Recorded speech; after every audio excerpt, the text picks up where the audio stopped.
இப்போது நாம் பார்க்க போவது விஸ்வநாதன் அண்ட் சன்ஸ் படத்தினுடைய திரை விமர்சனம். விஸ்வநாதன் அண்ட் சன்ஸ் படத்தில் சூர்யா, மம்தா பைஜு,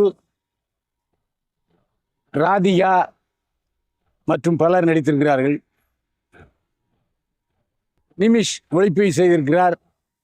ஜி பிரகாஷ்குமார் இசையமைத்திருக்கிறார். வெங்கி அட்லூரி இந்த படத்தை கதை திரைக்கதை வசனம் எழுதி இயக்கியிருக்கிறார். யார் இந்த வெங்கி அட்லூரி? இவர் ஏற்கனவே லக்கி பாஸ்கர் என்ற வெற்றி படத்தை இயக்கியவர். இது இவருக்கு 2வது படம். விஸ்வநாதன் அண்ட் சன்ஸ் படத்தினுடைய கதை என்ன? ராதிகா மிகப்பெரிய கோடீஸ்வரி. அவருடைய ஒரே மகன் சூர்யா சொந்தமாக ஃப்ளைட் வைத்திருப்பவர்.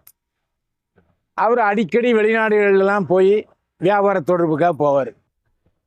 ஆனால் அவருக்கு வயது 40, திருமணம் ஆகவில்லை. திருமணம் செய்ய மாட்டேன் என்பதில் உறுதியாக இருக்கிறார்.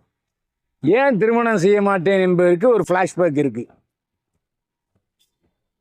மிகப்பெரிய கோடீஸ்வரர் சூர்யாவின் தந்தை திடீரென்று ஒரு நடிகையை 2வதாக திருமணம் செய்து கொள்வார். இது அவருக்கு பிடிக்காது. ஏன்பா, நீ ஒரு பழைய சைக்கிளை நீ ரிப்பேர் பண்ணி போட்டுக்கன்னு எனக்கு சொன்னியே, நீ இப்போ மனைவியை எங்கள் அம்மாவை உன் மனைவியை வயதாயிடுச்சின்னு நீ இப்போது 2ஆம் தரமாக ஒரு நடிகை கல்யாணம் பண்ணியே நியாயமா என்று கேட்கிறார். அதெல்லாம் உனக்கு புரியாது போடா என்று சொல்லிவிடுவார்.